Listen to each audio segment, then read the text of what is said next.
और समझ लो, एक चावल का दाना समर्पित करने का कितना फल है, एक बेलपत्र समर्पित करने का कितना फल है, एक पुष्प की एक पंखड़ी समर्पित करने का कितना फल। एक प्रश्न और खड़ा हो जाता है, ध्यान दीजिएगा जरा, कि गुरुजी तो कथा में कहते हैं कि एक बेलपत्र भी चढ़ा दी तो भगवान शंकर ने स्वीकार करी। सियोर वाले गुरुजी कहते हैं एक चावल का दाना भी चढ़ाया तो भगवान शंकर ने स्वीकार करा। इसका क्या भाव है, इसका क्या भाव, इसका क्या महत्व है, तो वो भी समझ लेना जरा अच्छे से, बहुत ध्यान से समझना जरा।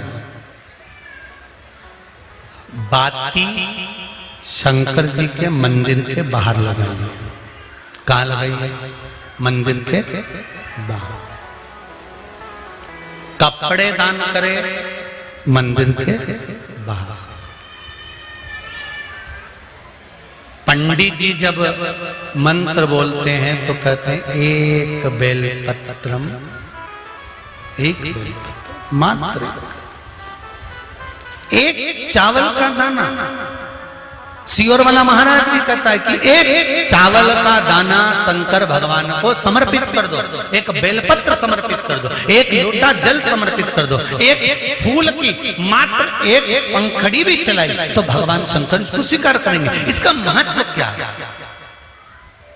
तो लिंग पुराण में लिखा है, जब शंकर भगवान पर, शिवलिंग पर कोई एक वस्तु भी समर्पित होती है तो वहां शंकर जी का नाम बदल जाता है और शिव जी का नाम लक्षेश्वर महादेव हो जाता है।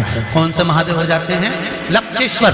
शंकर भगवान को जब एक चावल का दाना, एक वस्तु, एक सामग्री शिव को समर्पित करी जाती है, वहां शंकर लक्षेश्वर महादेव हो जाते हैं। लक्षेश्वर का मतलब क्या होता है कि एक बेलपत्र समर्पित करी तो शंकर भगवान ने उस बेलपत्र को 1,00,000 बार स्वीकार कर लिया।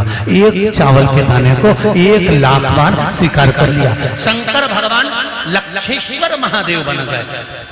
लाखों की संख्या में शंकर भगवान के स्वरूप वहां पर प्रकट हो गए।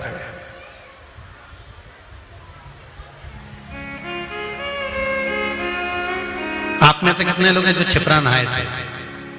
आप में से कितने लोग हैं जो नर्मदा नहाए? आप में से कितने लोग हैं जो गंगा नहाए? आप में से कितने लोग हैं सरयू नहाए?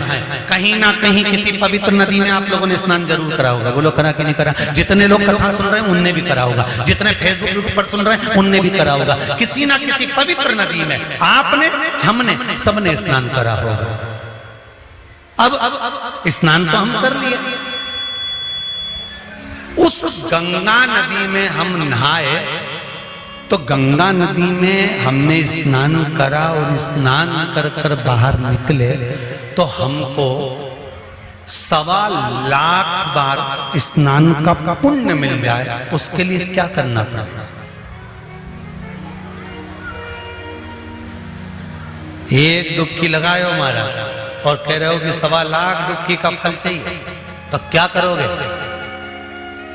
1,25,00,000 डुबकी का फल पाने के लिए क्या करना पड़ेगा?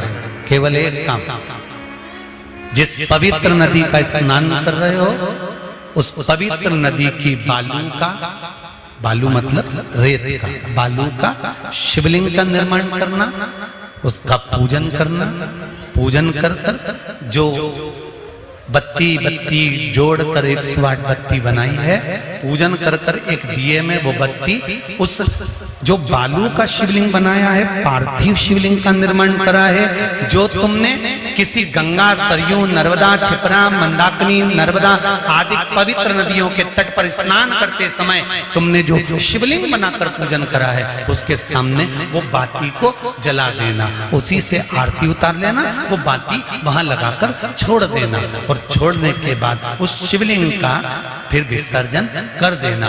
विसर्जन कर कर उसी जल को अपने ऊपर छींट लेना। 1,25,00,000 डुबकी का फल एक ही क्षण में प्राप्त होता है। इसको लक्षेश्वर महादेव कहते हैं। इसको लक्षेश्वर महादेव, इतना फल है।